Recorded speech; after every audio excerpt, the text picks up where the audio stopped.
Well, hello, friends. Welcome back to another episode of Double Crossed, episode 2. We had so much fun doing it last week. We decided we want to do it again this week. I am your host, Dan, at 2 inches short from the internet. This is my co-host, the always good-looking Dave at Golf and Jokes, also from the internet. And we're here to talk about some Masters, which we just wrapped up, which was. We'll talk about it. It was freaking fantastic. Some of the big names that missed the cut. Some of the fashion faux pas that we saw. We're going to preview a little bit of the RBC Heritage. And we're also going to give you our locks, tell you how wrong I was this past week in the Masters. I did okay, but yeah, well, Dave did okay. Fine. All right, well, and we're also going to do a meme of the week, and we're also going to do a couple of this and that's. Just want to remind you all, we are on YouTube. Please subscribe and thumbs up, like Phil. And we're also iTunes, which we really would appreciate 5-star reviews and just some positive comments, which would be lovely. And also on Spotify, you can find us there. Don't forget, like we said, to download, subscribe, like, share, comment, do everything that you guys do to support us. We really appreciate it. So Dave, did you want to just say hello? Just tell me how you're feeling after 4 days of Augusta National. Well, I was pretty much locked in since Monday, so I'm gassed right now. It's been a full week of nonstop Masters. For me, starting on Monday, live from the Masters, the live from the range. I just soak it all in. So I'm feeling good. It was a great Masters, and unfortunately, we got to wait another year now. Well, I still would prefer one Masters a year, but we could get into that later. So let's get right into it. Welcome again to our lovely show. We're going to go right into the Masters recap, where Hideki Matsuyama posts 10 under par to win, being the first Japanese male to win a major. That's huge. Ever. Huge. I mean, he basically he did it. He did it. And if you saw his reaction when he won, it feels like he didn't even win. Just I know. Well, he's super calm. It is in his element, Zen-like. It's Hideki, yeah. Yeah, for sure. And then we had Wilzo. Just going into just real quick where we had runners up, we had Will Zalatoris, who was 9 under, who, if you don't know his name now, you probably know his name.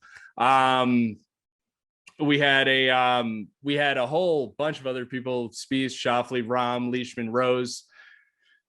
It was fantastic. Like we were saying, Hideki, he got it done. His putting didn't collapse somehow, even though he slept on a 4-shot lead.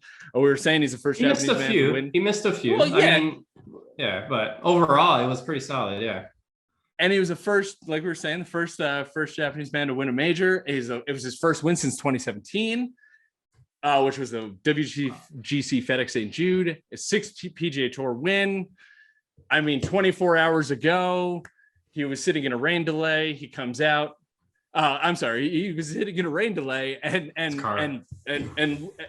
sitting in his car in a rain delay with his phone, playing games, comes out, shoots 30 on the back 9, absolutely separated from himself from the field, and then goes on and plays a solid round of golf to win. It was amazing. What was your initial reaction? Well, first of all, I thought it was a great Masters all around. We got a champion in Hideki, which is fantastic. He deserved it. He played amazing, especially starting from the restart yesterday. He just came out lights out, and he deserved it. Although, overall, I thought it was a boring final round, considering the field basically never really made a charge. Will kind of made an early push. You're like, okay, watch out. Here comes the Happy Gilmore's caddy. But he kind of fizzled a bit on the back. I thought Xander would make it interesting, which he did until 16th hole. So like, overall he wasn't really pushed too much, and he just kind of cruised along. He made some mistakes, don't be wrong, but he also made enough birdies to hang in there and get the W. So congrats to Hideki, and well deserved. Yeah, I mean that's exactly right. When we have Xander trying to make a charge, I mean, because anything can happen on the back nine of Sunday. Everybody talks about it. Xander's trying to make a charge. He birdies 12, 13, 14, 15, and then gets to 16. He's got what, a 9-iron, 8-iron in his hand. I don't even know. I think it was 8-iron, and just I think it was 8-iron. And just did not. He said the wind. He said the wind. He said the wind came up, and then after he said he hit a 9-iron, and it flew the green. It got, I guess, downwind. So who knows? But still, it doesn't matter. He pulled the shot for sure. He should have went right, and yeah. Well, I mean, that's why, like we were always talking about, that's why you play the game, and Xander himself has put himself in contention again to win a major. And one day, I feel like he's always there, but I don't know. Maybe he's missing that clutch gene. I know we chatted about it. Like he just seems like he's always there, and he just doesn't get the W. So you might just be missing it. You might just be missing it right. You might just be missing it right now. Like he could learn it. Like not everyone is like Jordan Spieth, where he just like came out, but what was interesting was Will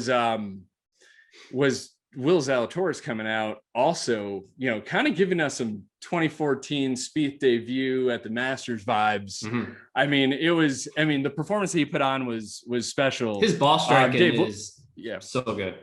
Everybody says it. Everybody knows about this guy, right?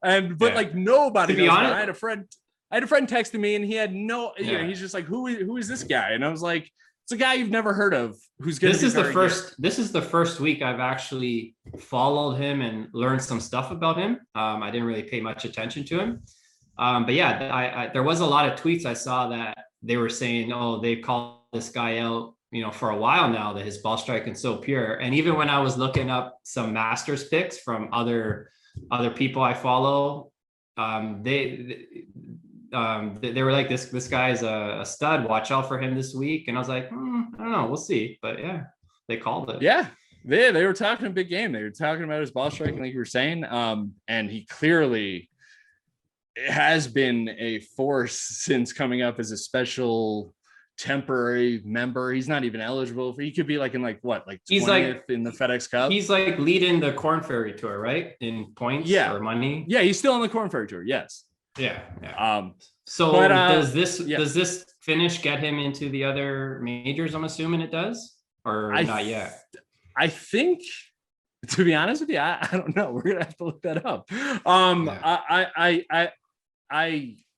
I think that it does get him into actual other majors, but I don't know if it, he'll get more sponsors exemptions because he's not technically qualifying for PGA Tour events. But if you finish like top 10 in the Masters, you get invited back. I'm pretty sure next year, like so like that. To get your full tour card, what is it? Top what on the money list in the Corn Ferry?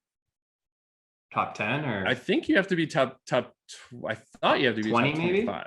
Top 20, something like that. So I mean, we're gonna do our research. We should do a research before we start talking about. No matter what, he's gonna be there. So regardless, next year he'll be a full tour member, no doubt. Yeah, he'll be a 4-time, and plus the experience that he's getting, and he clearly has something that seemed, like we were saying, a little bit Spieth like, where I don't know, you kind of have to feel that golf course. Where we'll talk about Bryson in a second.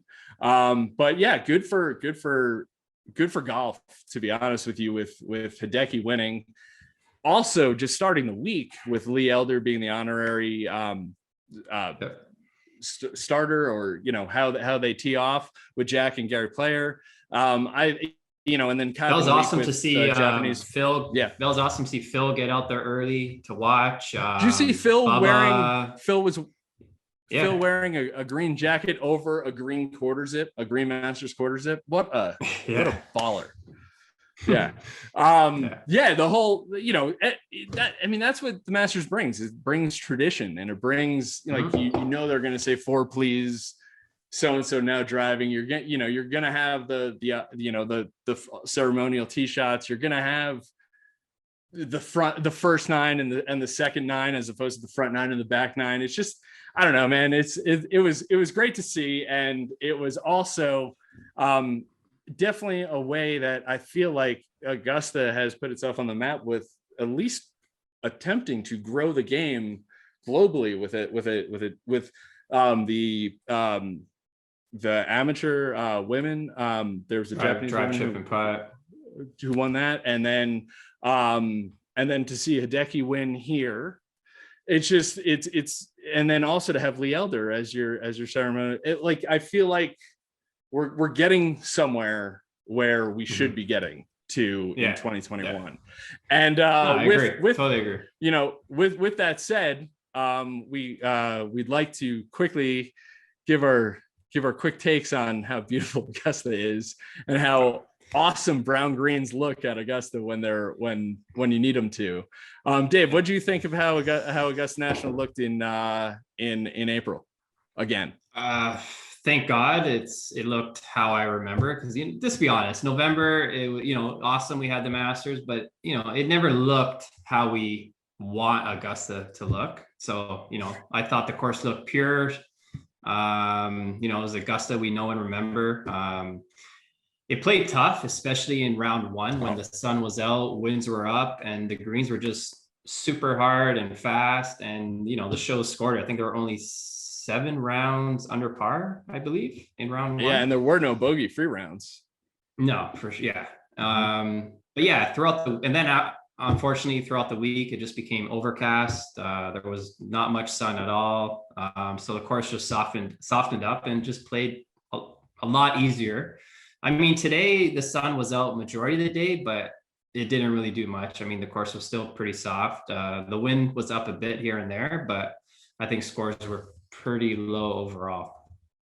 Yeah, I mean, we were talking about kind of like what your target score is in majors, and for me, the target at the Masters, and they have complete control basically for this, is to make it between 10 under and 15 under. Like that's when I think of the Masters. Yeah, for the Masters, I like around 10 under. For Masters, PGA, I like around 10 under. US Open and British, I like it super tough, and yeah, you were saying that let them suffer for a bit. I can see the PGA being more like a tour event where it's like 20. I don't like that. I like to meet majors just to be so for me 10 under. For me, Augusta, I want to see birdies on the back nine. Like that's what I want to see. I'd rather not see triple bogeys because it hurts my eyes to watch someone have a chance to win a life-changing event. And on Sunday, I can see both ways. It's nice to have birdies, eagles, and kind of set the tone like that on Sunday. But I also like to see high numbers, chaos. Anything can happen on the back nine. You think players are out of it, and then boom, they're right back in it. So I don't know. I kind of lean towards give me some chaos, but which is understandable. Which is understandable. Which we almost had some chaos coming down the stretch. This at Augusta today, and we were talking about how the weather changed and how the golf course softened up on Saturday afternoon, really. And I saw scores were, I don't know, they were something around like 23, 24 over. They were low over before the rain. And then after the rain, it was they were like 9 under. So things definitely toughened up, as but things got tougher, with the pressure of winning the Masters and coming down with someone with like Hideki, who, he's not known to be the best putter in the world, and he held it together. It was like, is he going to be shaky? He was pretty solid right from the start. But getting back to the course, the azaleas were in bloom. It looked, there was patrons in the galleries. It was back. It was the greens exactly were, like we were saying, a little bit firm. And and they just run the best tournament in the world. So Next thing, let's get into real quick. Green's books at Augusta. We were talking about Bryson and how he struggles there. We were thinking, he's always he's always on everybody's radar just because he's so massive. But not allowing Green's books at Augusta, in my opinion, is very, very important for the game. And you can kind of separate who is a scientific player, we could say, or who's a field player, which in my opinion, putting is feel. So how would you, to me, every tournament should do that. Oh, I don't like them at all. It just slows things down. I mean, you would think it could speed things up, but I heard some players say it just slows it down. And it's the same thing that's going to happen at, is it the PGA where they're allowing the rangefinders? Yeah. You don't think that's going to help? No. I mean, I do, but I've heard a lot of tour players that are saying, oh no, it's just going to make it, it's just going to slow it down. So, we'll see how that works. But no, as far as the what is it, the green books? Sorry. Green's books. Yeah. And Bryson, I'm not a fan of them. I'm not a fan of them. It's Bryson was saying he doesn't have his tools, and it's he probably will figure his compass, whatever. He'll probably figure it out at some point. But right now isn't the time. I thought that was really interesting because just something that we were really talking about is the fact that like every tournament allows these basically things that you can look at and putt through numbers as opposed to putting based on what it feels like. So it just adds to the mystique and magic of Augusta. Couple other things that we saw that we just want to quickly mention. Siwoo Kim broke his putter. He was 3 under par, still broke his putter. Pretty much after that happened, he kind of just drifted away. You didn't really hear much about him after that. He kind of just dropped down the leaderboard, and that was it. Yeah, and then we saw Billy Horschel taking a spill in some white pants right in front of Phil, which you don't really. Yeah. And then really today, same thing. He went back in the water. Yeah, he rolled up his pants again. Yeah. And then real quick, we saw a couple penalties get called. One of which was Abe Answer after I believe it was Thursday, a 2-stroke penalty. I mean, rules are rules. How do you see that? How do you see that? Does someone call that? Come on. So just so if you didn't see it, it's basically he took his club back in the sand. There was literally a clump of sand right behind his ball. He didn't mean to do it at all. Patrick Reed. And when he took his club back, it just grazed it, and barely. Honestly, you couldn't even really see it unless you rewatched it a few times. And it has to be with a naked eye, but we're looking at super slow motion, and they call a penalty on him. Very interesting. Yeah. And then I saw Matt Wolf signed an incorrect scorecard, signing something lower. He already missed the cut, so he missed the cut, and then he got disqualified. He got disqualified. It's pretty funny.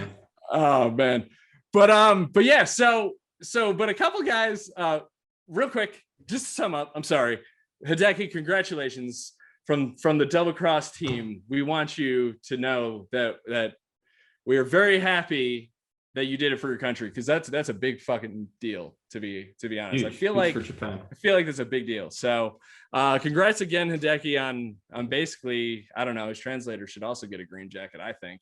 And it's gonna be fun to see how the champions dinner is gonna go. But yeah, let's talk about a couple guys who, let's just say, didn't have great weeks. One of which was Rory, which is also my pick, Brooks, who Dave faded, and also DJ. These are world-class players who didn't really make it to Saturday. Dave, what let's talk about Rory first. He goes 76, 74, first cut of Miss Masters at the Masters since 2010. Finished 5th in November, has a 2-way miss, looks awful. Talk to me. No surprise to me. I told you last week I thought he would struggle here, and he had zero chance of winning the Grand Slam here. But yeah, he never played well at all. He just looks lost out there, and I was watching live from the Masters on Friday night, and even Brando said it's probably the worst he's ever seen Rory hit the ball.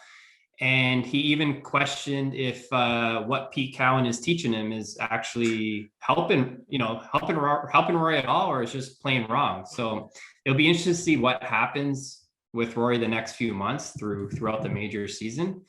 I mean, if he keeps, struggling like this, he's going to get a lot of questions as far as making the swing coach change, and we'll see.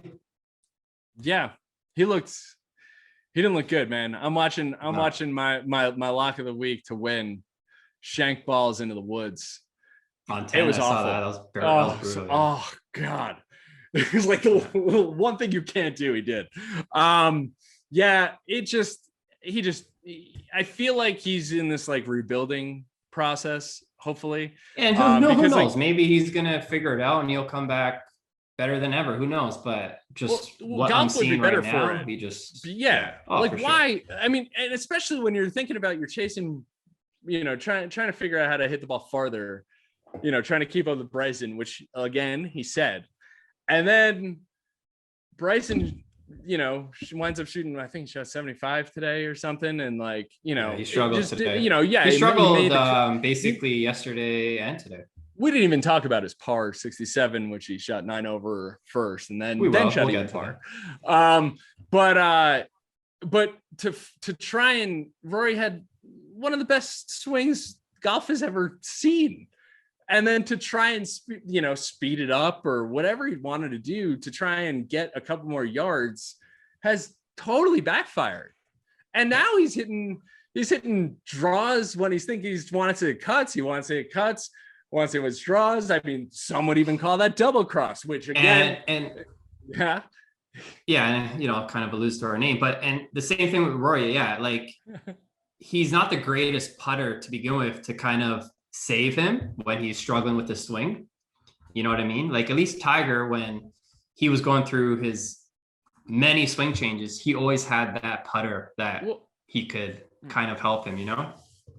Right, and Tiger, did change his swing several times, like 4 times. He never changed his putter. Never changed it except the one dumb tour. Tour. Well, he's changed it. He's changed it a few times. He started with the started with the Trillium. With the Trillium. Then he went to Then he went to this one. Right. He put in the mallet style. And then he even put in for a couple weeks, he had the tailor-made. It was a tailor-made putter. It was it was like the fangs or TP. Whatever. No, that one too. Oh, it was a blade? It was a blade? It was a blade. It was a TP something for a few weeks. So I count the putters that he's won majors with. That's what I count. There's only 2. Okay. There's only 2. There's 2 Camerons, right? One is 1, one is 14. But yeah, so he hasn't won. Rory, getting back to Rory, hasn't won since 2014. A major hasn't won since 2014. Doesn't look like he'll win a major until 2030. At the way at this rate. Another missed opportunity at the for the career Grand Slam. It's not. I'm going to go on record and saying he does not ever complete the Grand Slam. Really? You really think so? Okay. We'll make sure to clip. We're going to clip this part of the episode, and we'll make sure to keep it in our archives for when he does win it, because he's been what has he been? He's been top 10 6 out of the last 7 years.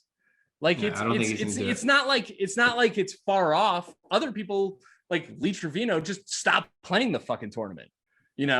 I mean, because he just was like, this is not my style, and that would be. And I also don't know any backstories, but that's something that you don't think he's ever going to win one? No. Will he win another? Okay. Will he win another major? I don't know. Maybe he might, but I don't see him. I don't see him winning the Masters. So we'll see. Are you a Rory fan? I'm not. I don't mind Rory. I think he's great. He's amazing. Do you think golf is better when he's swinging freely? Yes. Okay. Of course. That's all I want to hear. So moving on, we have Rory, get well soon, bud. Just wanted to say.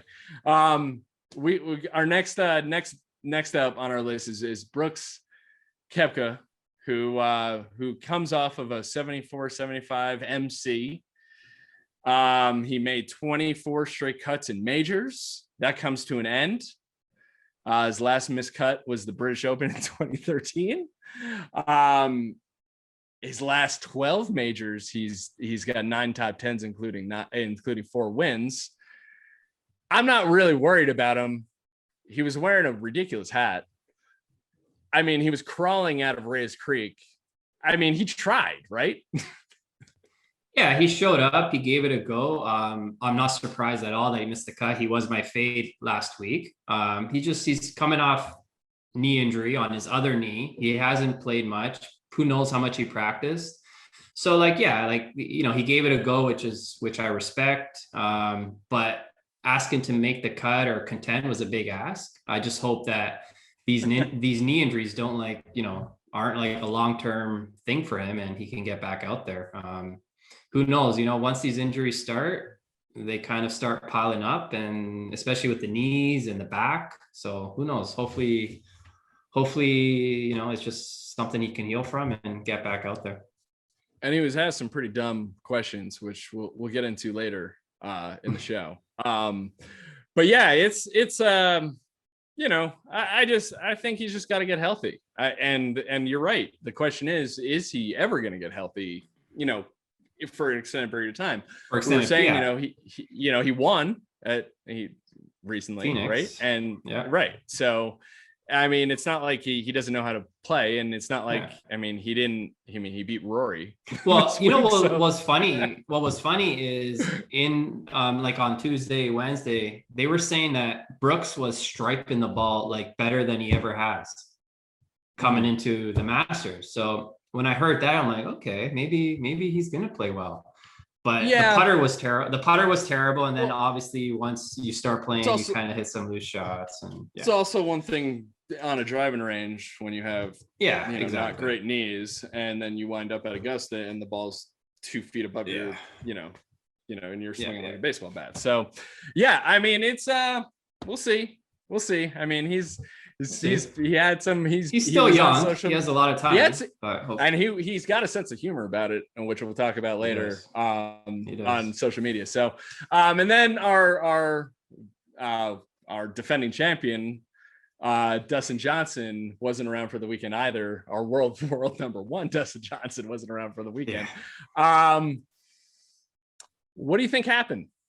Big shock to me. I actually picked him as my contender last week. He has been struggling coming into the event, which I did say. But I figured, it's the Masters, he would turn it around at Augusta. But his putter was ice cold. I watched him on Friday, and some of the putts he was hitting was like, what are you seeing? Like it was really, he even said it in his post round that his putter was just way off. And that's just how it goes sometimes. That's how Dustin is. He lives and dies by the putter, and just wasn't his week. So we'll see what happens. I'm sure he'll be back for PGA. He'll be playing well. The dude doesn't remember anything, and exactly the fact, I'm not sure whether he hung around for 2 days or went on a bender for 2 days or just come back to put on a jacket. But he looked fresh when he put that jacket on. He wanted to get out of there as quickly as possible. But I mean, he's world number 1. What the hell are we going to say about him? Just to have a good week. I mean, he won it back in November, but I don't want to get into, was it a real Masters? It's a totally different course. Yeah. He does have a green jacket. He's etched in the annals of Masters lore. Like it is what it is. And I also don't think he really gives a shit. I mean, once they didn't serve him pigs and blankets, he served him a smoked kielbasa in a puff pastry with Creole mustard. I don't think he really cares. I think he just wants to play the course whenever he wants. So, but I mean, he's still, I was looking at some stats. He's going, back to the 2015 Masters, DJ's T6, T4. He didn't play because he fell down a flight of stairs when he was world number 1 in 2017. When, you know what, he was playing phenomenal coming into that event. Right. I thought he probably would have done really well that week. But DJ gets on runs where he's playing phenomenal for long stretches at a time, and people can't beat him. That's why he's where he was at the end of last year. I'm sorry. So T6, T4, he didn't play again, citing stairs. T10, runner up, and then won. Yeah. So, he plays well at Augusta. I'm sure he'll be back. He's a Carroll, he's in that southeast, region, which we'll get into later in our preview, obviously with some RBC Heritage. But right now, I'd like us to get into a little topic. We're not fashion experts, but we're going to get into this thing that we're just going to call ugly polos, because some of the shit that we saw at Augusta National was some of the worst shirts, some of the worst designs. Someone approved these things, got them printed, and then made world-class athletes wear this shit. Dave, let's start with Nike. You posted something on the gram about a two-stroke penalty. Care to explain?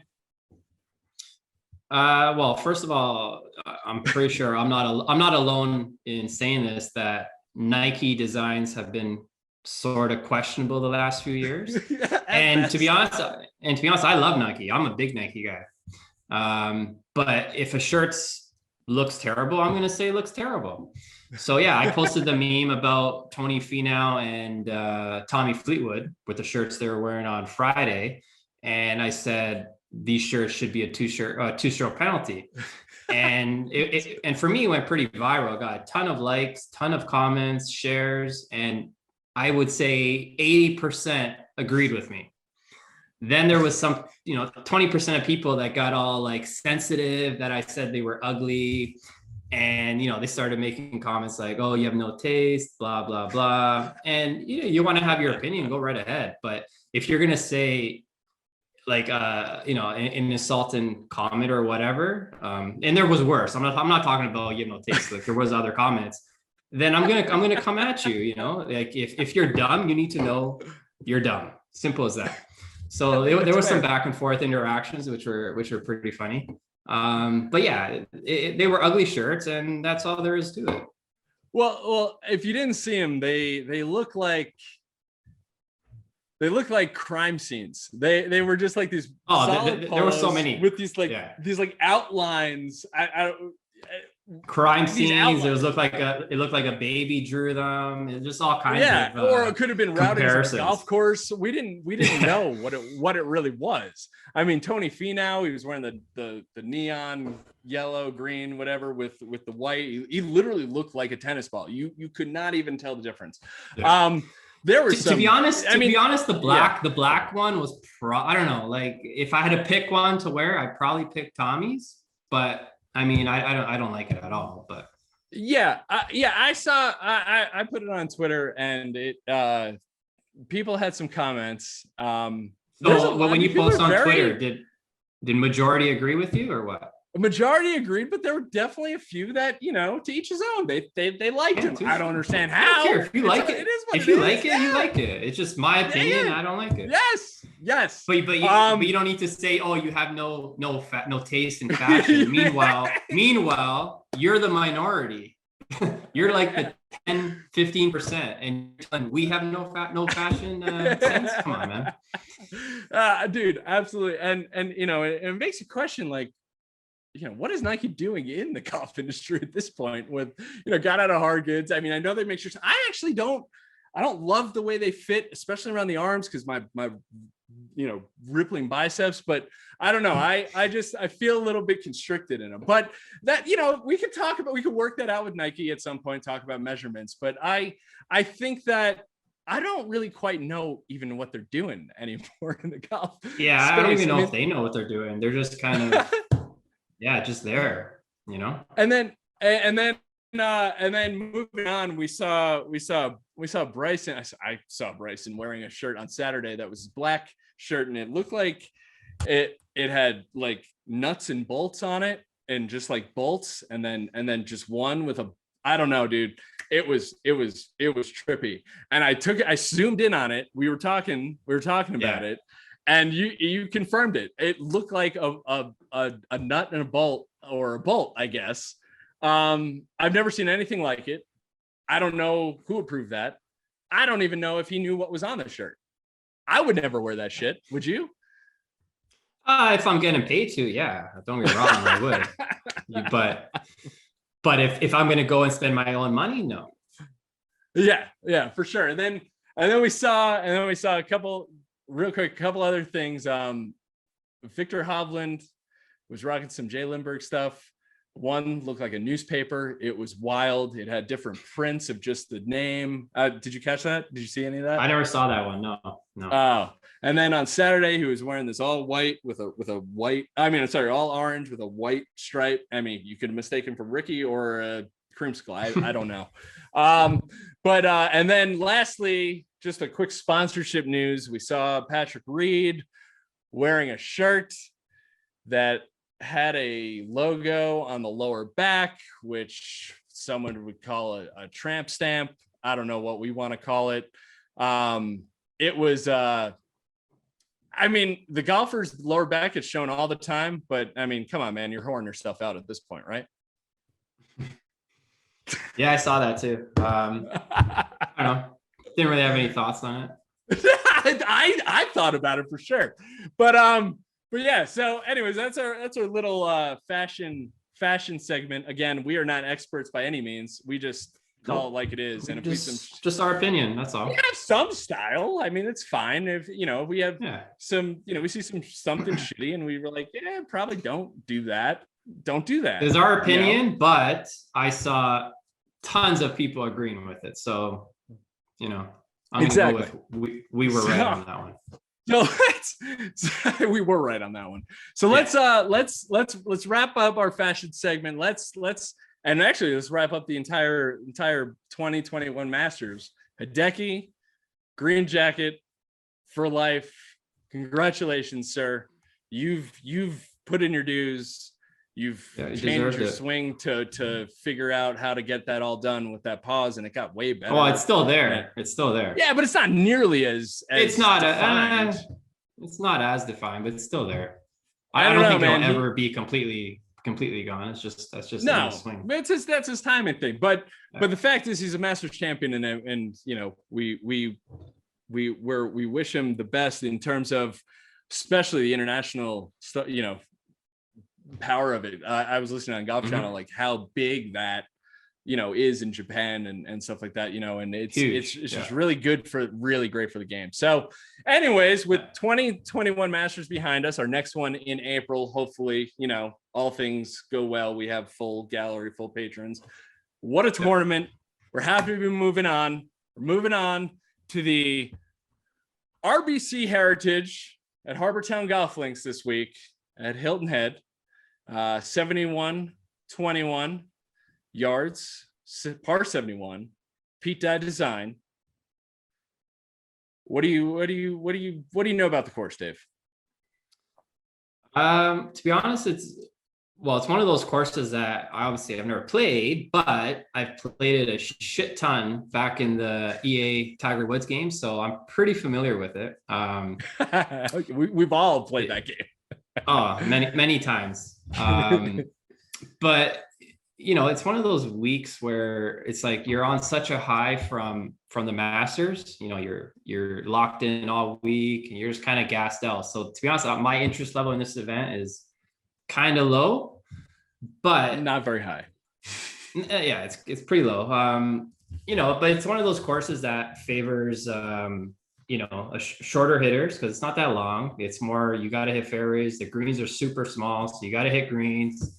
So that's why you always see players like, Kuchar or even Luke Donald, which, he's been MIA for the last how long? In the field. He'll play well. Yeah, he'll play well here because it's just, horses for courses. But yeah, it's we'll see. The field is actually better than I thought it'd be coming off of Augusta. So it has some pretty strong names. It has, Fleetwood, Dustin, Bryson, Sergio, Cantlay. So, it has a few good names for sure. And defending champion Webb Simpson for sure. Webb, for sure. And then there were a couple of other names on the list that I saw that were Hunter Mahan. I haven't seen him in a while. And DL3. I'm excited. It's a little home game for him in that region.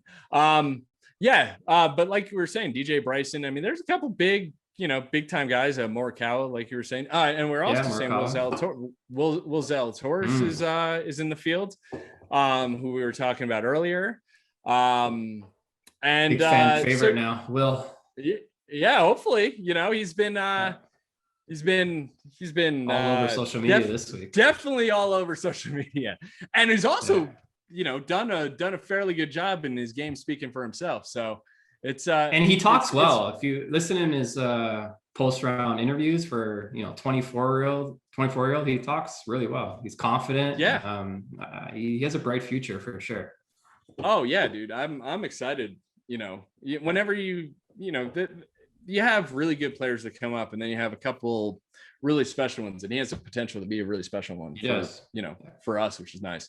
Yeah, man. I think Hilton Head's Harbor Town's a public course. Is it on your bucket list? I wouldn't say bucket list. Don't get me wrong, I would love to play it, but it's not one that I'm like actively gonna try and play. Well, maybe one day we'll talk about what courses are on our bucket list, which would make some fascinating entertainment for some people. For sure. Yeah, it actually is on mine, just because I like that. I like that. I just think that the layout of it would be a fun test. Just really because like it puts a premiere on like ball striking and stuff like that. Not that I'm good at that. But you think you'll hit the 18th fairway? But I feel like, if you gave me, what is it, like 100 yards wide, there's a chance I'll hit the fairway. There's a chance I'll hit it. But yeah, I mean, I think it definitely, especially that area too, is pretty cool. Have you ever been down there to Hilton Head? Yeah. When I went to the Masters in 2019, we stayed in Savannah. So we actually flew into Hilton Head Airport. Cool. That's awesome. So we were pretty much right there. Yeah, it's a cool area for sure. And we were saying,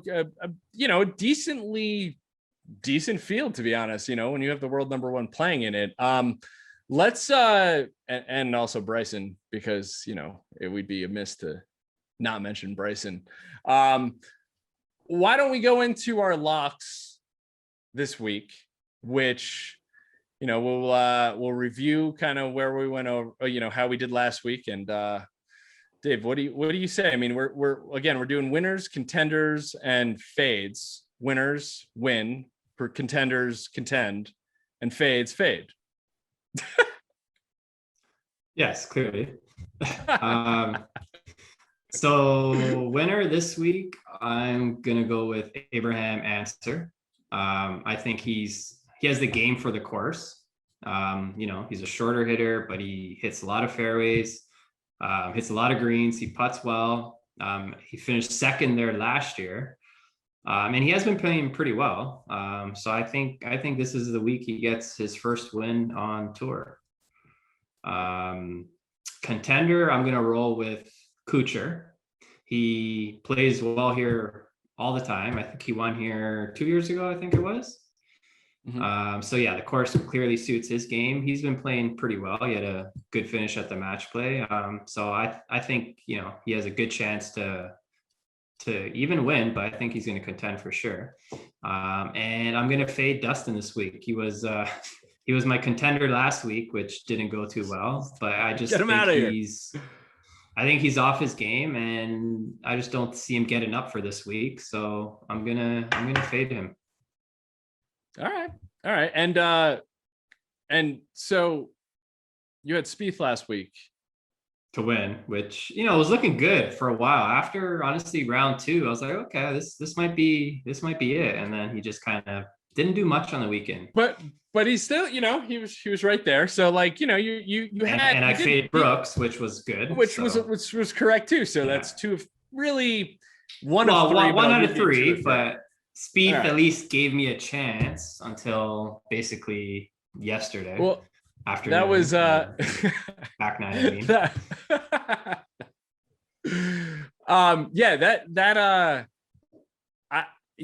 I say I did not do well this past week. No, you did terrible. No, I think I went over 3, which was Rory. Over 3.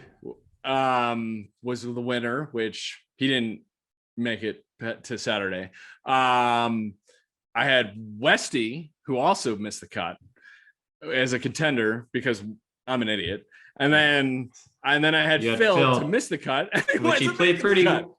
Yeah, he played pretty well. So yeah, you did absolutely terrible. Yeah, so that's all right. If you're watching or if you're watching or listening to this, definitely fade Dan's picks. Yeah. Well, we said it's not financial advice, so we don't want to, we want to make sure that, we put the disclaimer on it. It was a pipe dream with Rory. I told you that from last week. But anyways, this week, again, if you're still with us, Will Zalatoris is going to win this week at Arbortown. He's in the field. That would be cool. There's no reason why he can't win based on his ball striking and what this course requires, unless he's like winded from walking Augusta, which, can be challenging. But this kid is like 24. Based on what I've seen, I don't, the only thing that would be a weakness would be putting. And I don't see that being too much of a weakness if, you hit it in close proximity on these greens. So, why not give a non-exempt a Korn Ferry member a PGA Tour win after a runner-up solo finish at the Masters? My contender, I was going to go with Colin Morikawa, who with a place that has an emphasis on ball striking and iron play, Colin Morikawa fits the bill.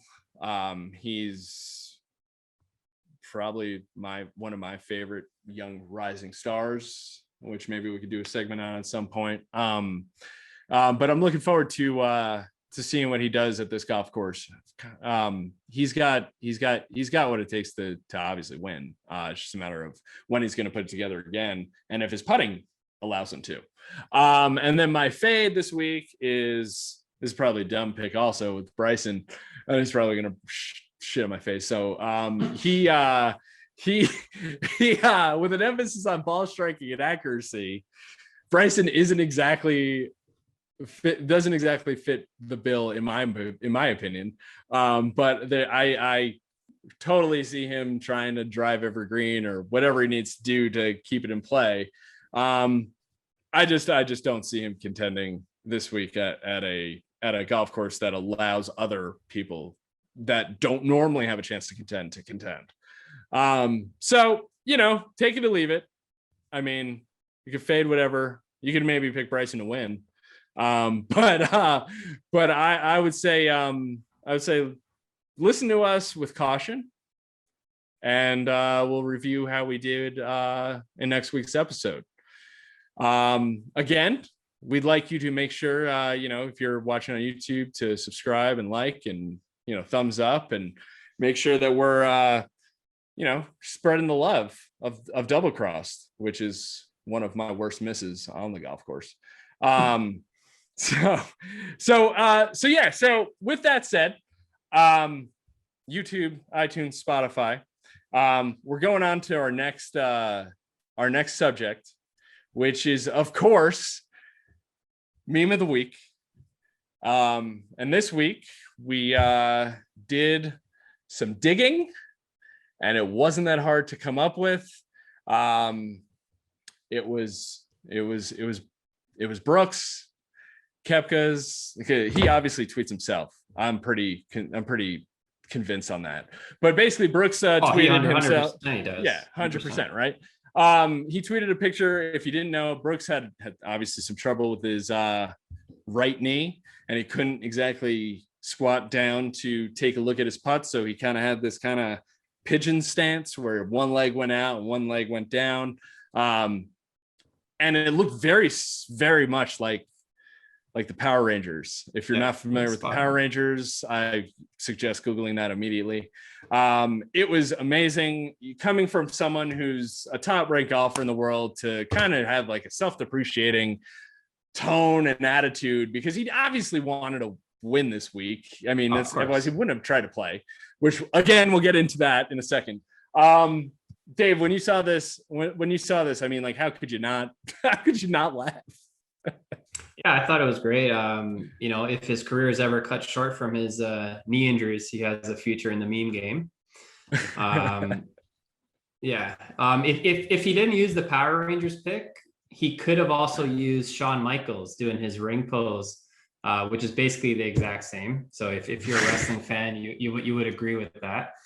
But yeah, for all the all the shit Brooks gets sometimes, he has a great sense of humor. Even when he was dissing Bryson and Reed in the past, it was hilarious. So yeah, it was a good meme. I reposted it and it did well. it did well. And he speaking about Brooks, he got asked some absurd questions. After he missed the cut on Friday. Did you get a chance to hear any of those quotes? I saw the one question that kind of went viral. So let me say, how disappointed is he? It's like, how disappointing is it that you're not playing for the weekend for the first time at Augusta? And he said, how disappointing do you fucking think I am? Obviously bleeped out the fucking. I worked my ass off just to get here, and then to play like this is pretty disappointing. Yeah. Like, if you're gonna ask Brooks a dumb question, expect a response like that. You like, be smarter, people. Don't ask a world-class athlete whether he's upset that he missed a cut at a major. You fucking kidding me? Expect to be happy? I know. Yeah, like, and I mean, he's actually said that majors are the only thing that matter to him. So like, this is obviously so there's 4 tournaments a year, and he's hurt during one of them, and he's trying to play through it. I mean, don't ask dumb questions that, because they will elicit mean responses from people who know what they're fucking talking about. Exactly. And then also just honorable mention, we talked about Will Zalatoris.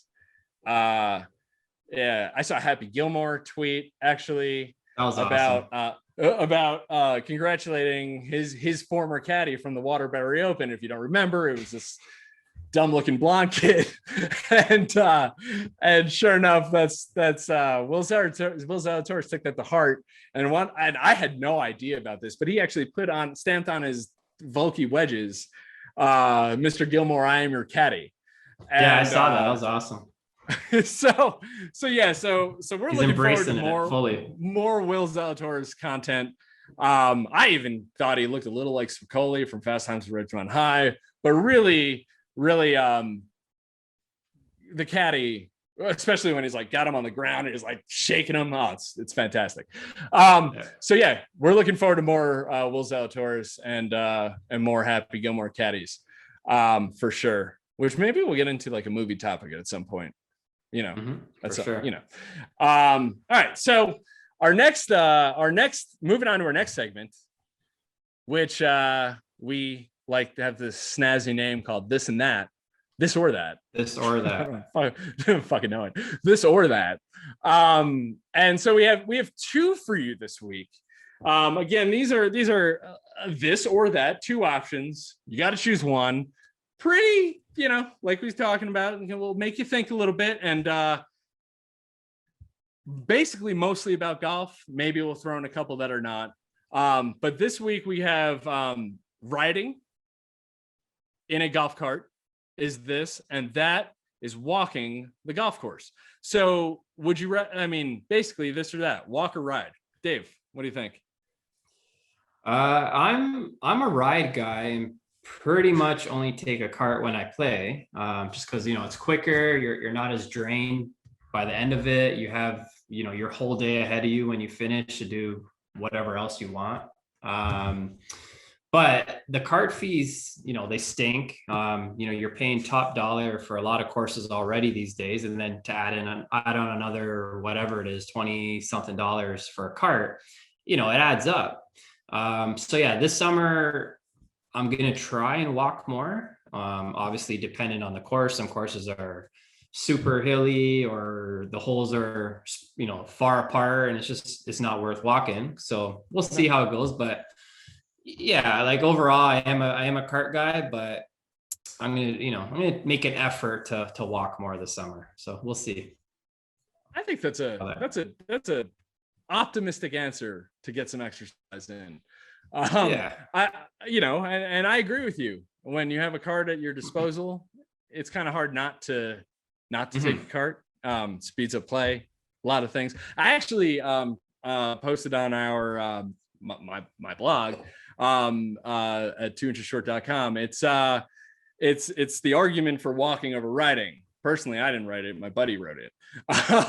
But so what I wanted to get into real quick was the fact that riding, I'm just a fan of. Like I just think that you're able, like we were talking about, you're able to carry more drinks, you're able to carry more things. Obviously you're only limited cart path only when there is only cart path. So but in the scheme of things, when I'm playing, I work at a golf course, part-time and do some maintenance, and I get to play and grab a cart, and it's kind of hard. Kind of hard not to take a cart. So, so I could see why walking would also be definitely something that you'd want to do, which you kind of get exercise. I got a couple of points. Exercise, you get a chance to, make sure your bag isn't like full of shit and like it's kind of clean, because you don't want to be lugging around crap unless you're taking a caddy and you want to make him do that or her do that. So I don't think you really want to do that. But and then also there's not much better than striping a t-shirt and just walking after it, right? So you have the walkway, and you just like walk the walkway. You don't even pick up your tee, you just walk. And so there's you grab your bag obviously, but there's the negatives for walking, I would just say, is just essentially the effort, and also making sure that you get the carts in before like it gets super dark, which is also going to be something that we talk about in our next this or that. But yeah, I would say ride is my first choice if it's available to me. But I don't have a problem walking, considering I used to play Bethpage Black all the time because I used to live there, and I used to be able to, I would walk that all the time. I had no problem walking until I started getting into my 30s, and I'm like, oh, this is way easier. Well, yeah, growing up, it was obviously always walking 36 a day. So, but yeah, as you get older, when you have more responsibilities, time yes, time is of the essence. So, yeah. So when we were talking about walking versus riding, we were talking about making sure you bring your cart back, by time, because of, you don't want to keep the cart attendants there too late. Our next this or that. I don't care. You don't care? You don't care? When I walk. I paid. Okay. I work on a golf course. When I finish, I finish. Well, this is a conversation we'll have at a later time because we're kind of on a time crunch. But I think I'll write this topic down. We'll get back to it. Our next this or that is a morning or an afternoon tea time. Morning, this, afternoon, that. I think this is going to come down to timing again. Dave? What's your tea time all day. I like getting out there early. Oh yeah, getting out there early, enjoying the morning air. It's quiet, it's peaceful, it's not as hot. You're done by like noon or 1 p.m. and you have the rest of the day to do whatever the fuck you want, So, don't get me wrong. Even in the morning, sometimes you're behind some slow ass groups, but it's definitely a lot better than the afternoon, hands down, in my opinion. What time morning wise? Are you like a dew sweeping Not super early? No, I like around 9 a.m. tea times. 9 a.m. tee times, right when the workday starts. Yeah. Well, got it. Usually got weekend or whatever. I'm not working, but yeah, honestly, between 8 and 9, like I'm not super early bird where I'm getting up at like 6 a.m. to get to the course. Like I like, 8:30, 9 a.m. I'm done by like 1:30. What time do you like getting to the course? If you have a 9 a.m. tee time, what time are you getting to the course? I'm there around maybe 8:20. Gotcha. Maybe routines. I don't like rushing.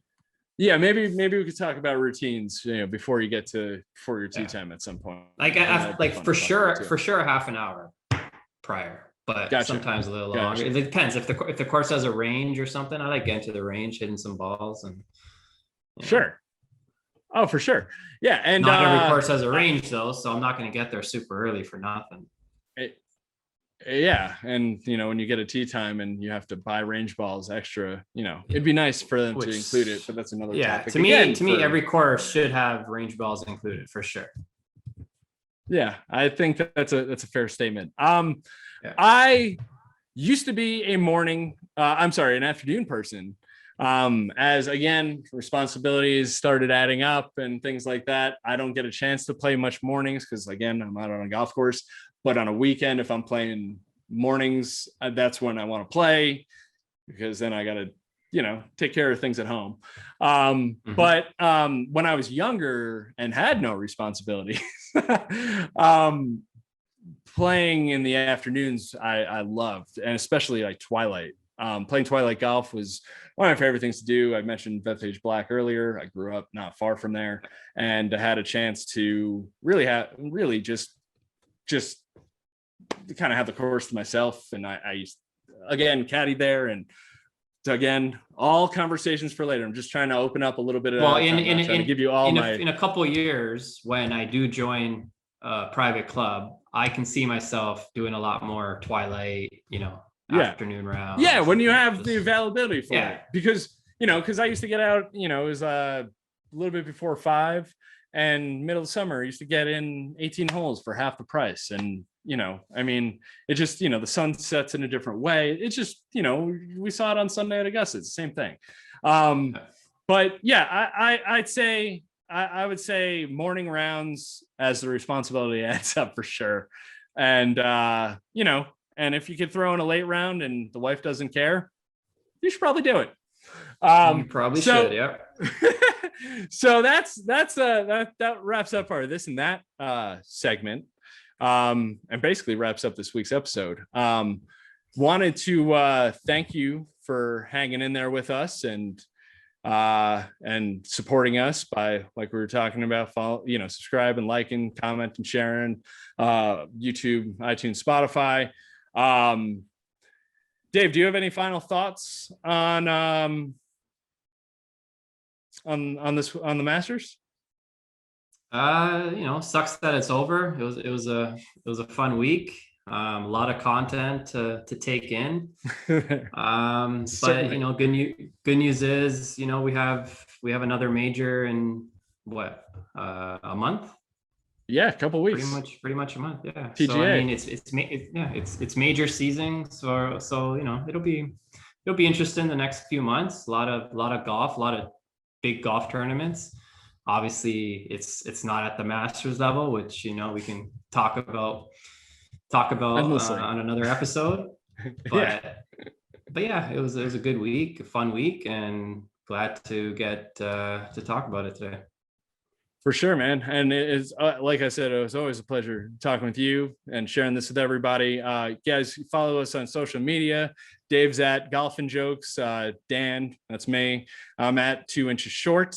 And we'll be back next week with a little recap of this coming week and golf news and all that fun stuff. And we just wanted to say thank you again for all your support that you've given us, and looking forward to making this a real thing as we move forward through the golf season. Happy spring, happy major season, happy golf season.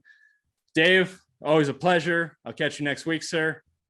Yep. Thank you. Happy Masters. We'll talk soon. All right. Yeah. See ya. See you, everyone.